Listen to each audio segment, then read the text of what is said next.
guys. Good week of work. We got 2 days left in this week, and being able to prepare for basically 20 practices and then get into game week. We'll go through some special situations on Saturday, kind of mock game situations involving all our special teams, and then try to test the kids the best we can in some situations you don't always think about, and leave no stone unturned. So with that, I'll take any questions that you got. How's Daniel's been since you named him starting QB? JT? JT Daniels. Yeah, JT has been wonderful. I think he's stayed humble all the way through this thing. I know he's appreciated the competition and the continued guys who every day show up and push him. And he does a tremendous job of being very businesslike in this whole process, both spring and fall. And now he's in his position where he's getting ready to prepare a game. We actually started to put in the base game plan today for Fresno State, first and second down, and you can see, just laser-like focus. So I really like where he's at, and commended him for it, because I think he's doing a wonderful job leading our team. In this time of constant quarterback maneuvering, did you talk with Jack about his future after you told him where he stood?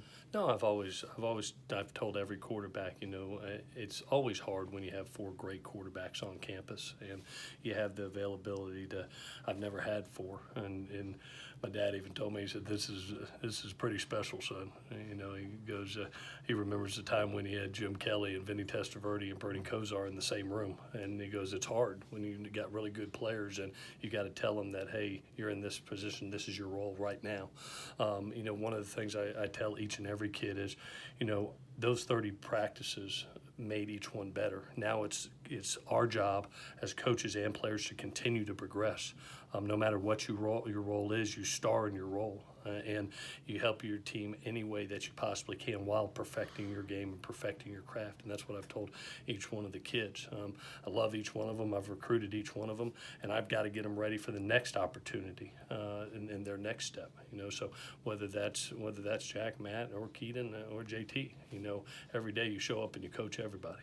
Do you have an expectation for his future with the program?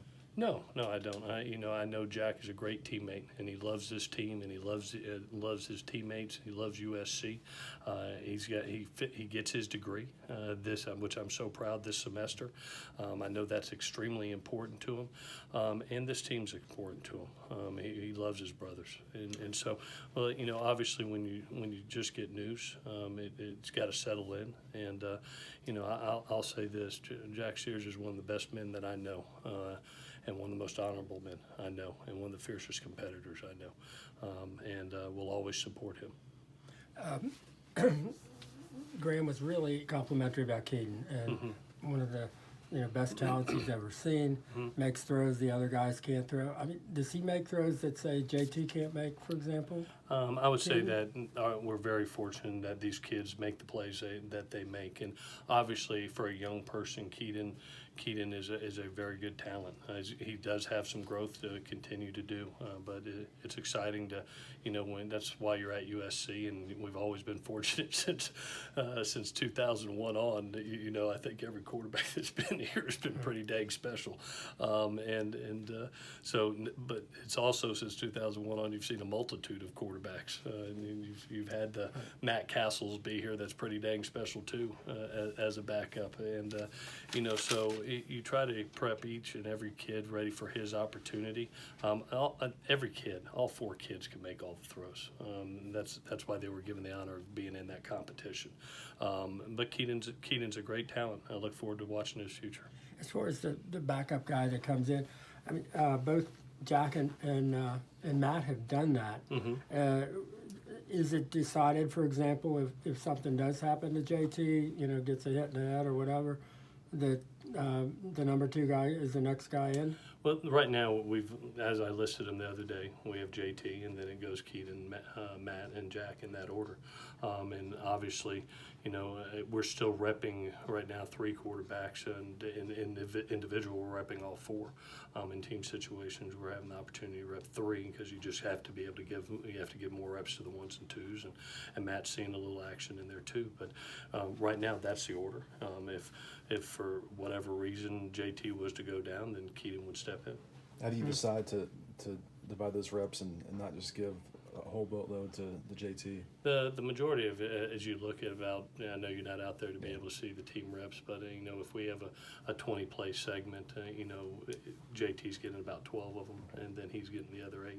So it's a situation where you're always going to give the number one quarterback reps more, develop that chemistry with the ones and the twos, and then still while preparing Keaton and the rest of the quarterbacks for their opportunity if it comes.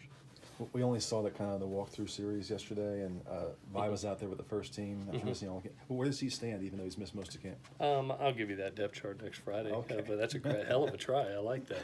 You're getting salty. But no, right now, we're really working three backs a lot right now with Vi, with Steven, with Keese, and you still have the opportunity to throw Keenan in there, and we'll get Quincy back, I think, next week. So we've got a pretty good stable right now of very, very talented running backs that can go out there and perform, and it's great to have Vi back. He makes us better. The one thing that you learn in this game of college, especially when there's a possibility of playing 15 games, you better have 3 or more backs because they're going to get dinged. I mean, they're the ones that get hit over and over and over again, and at some point in time they're going to go down, and you've got to have a multitude of backs and not lose production. With the cornerbacks, what you've seen so far, do you imagine when the season starts you're going to have 2 full-time guys out there, or will it keep rotating once? I think we'll have some rotation, because they're so young. I don't know if any guy's ready for 80 plays, right off the bat or more, especially when you're playing the tempo teams. We do plan on playing multiple corners in that first game and let the kids get a feel for game action. There's been some kids that have really stepped up and done a nice job, and we feel confident they'll go in and play. But I don't think you'll just see 2 corners in that game. I think you'll see multiple go in there and get action. How does it change practice going from giving guys who have won starting jobs more reps as opposed to having the open competition and having to look at everybody equally? Well, you have 30 practices of letting everybody compete, and now it's time to get ready for a ball game. And to be able to do that, kids need to have reps within the game plan. And, so that's why we started that. When we came into Tuesday, we wanted a great Tuesday, Wednesday, Thursday, Friday, Saturday to really hone in on the first and second spots. Still giving the third a little bit of reps, but to be really hone in on that 1 and 2 position. Can you have the reps and the game plan? Can you have the competitive physical reps and game plan together? Say it again. During that when you go into the game week preparation, can you still do the kind of physical competition and still do the game reps? Yeah, I wish you could see it. It's been about as physical of 3 practices as I've seen at all. And guys know that the depth chart's not out till next Friday, so they're all competing. Even quarterback-wise, they're out there competing and trying to outshow each other each and every day.